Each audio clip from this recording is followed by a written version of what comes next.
Welcome back to Area of Effect Prepping. Today's video I wanted to talk about something that I had picked up from Dave Canterbury watching his channel, kind of going back a couple of videos, as he's done quite a bit.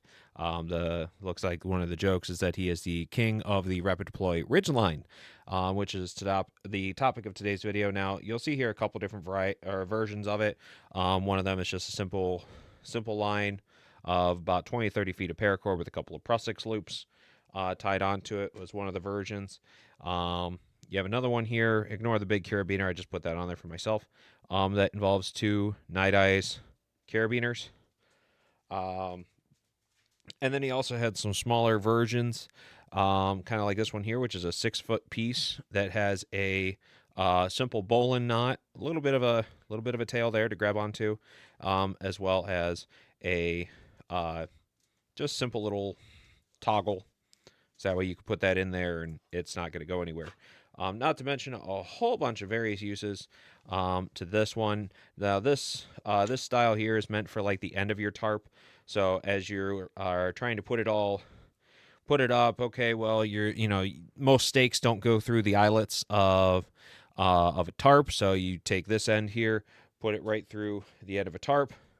So that way, toggle that closed, and you draw your line out to your bowline knot here, which I'm going to tell you something, folks. Okay, I was in the Scouts for many years. Been doing all different stuff all throughout the years, and even I had to go back because I could not remember how to tie a bowline. All right, I'm not afraid to admit that one. So I actually pulled out my good old SAS survival handbook here. Go back and review. Sometimes, folks, back to basics is what you need to do. Okay, you don't always remember everything, and especially if you're not using it every single day.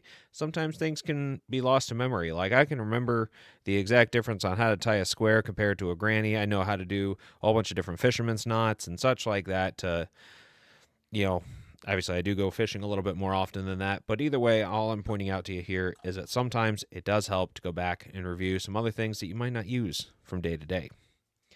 Now, with this particular style here, you can see, there's 5 more hanks of it here. This is a 6th.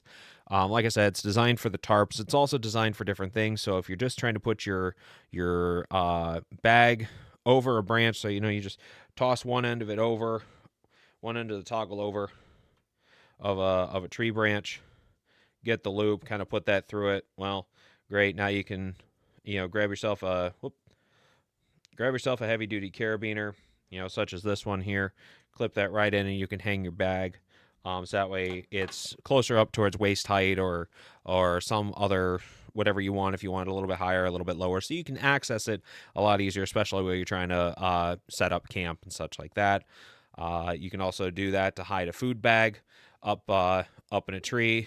Again, using the carabiner and the loop, tie it up there, bring the toggle down, and include use one of the other ones here. So that way you're attaching it right into the loop. Attaching that right in, pulling that down, so that way that line that is up in the tree, and you could tie it off, making sure that your food stays safe. Especially while out camping, because we all do not need the little trash pandas getting into our food. That's never fun, nor is it fun if you wake up to an actual bear. Now, why am I looking at this style here to put this together? Simple answer is I used to carry it around, 100 feet of paracord. Now, that's right out of the bag from a store. Cabela's Bass Pro to be specific. Whereas something like this one here is one that I had tied up not too terribly long ago. It's 100 feet, but that's not going to do you any good when you're trying to put out a tarp. You're trying to make your shelter, especially if, hey, there's rain coming. You want to get under something. You want to get yourself, all protected and such like that. So why not use something that's going to be, rapid deploy? So I'll make this one as an example here. I can grab this end here or just come around. Okay, I want to untie this one here, pull the loop out, and just pull it. And there we go. There's a 6-foot piece. Now it also kind of helps me out doing this, because now I could take this one here and prepare it with these toggles. You can see a whole bunch of them here on the deck that I've been making here. So cutting them up. There we go. Just put that on the line and put a little simple little stop knot at the end here. And then I'm just going to grab the other end here and then use the toggle to tighten up that knot. So that way that's not going to come out. But again, that's the idea towards this here. For today's video, I just kind of wanted to show you guys a few things that I had found from Dave Canterbury. And again, just because you've been doing it for long enough doesn't mean that a refresher can't hurt. I hope you all have learned something today or are interested. If you want to see more videos about this, you can always go to Dave Canterbury's channel, the Pathfinder School. A lot of informational videos on there. I would love to demonstrate these for everybody here, or at least show you how to put them all together. And perhaps I'll do that when the weather turns nicer. But right now it is still pretty cold out, and it's going to take a little bit to get to that point. So thank you so much, everybody, for joining me today and watching this video. Y'all have an amazing day, and I'll see you next time. Bye-bye.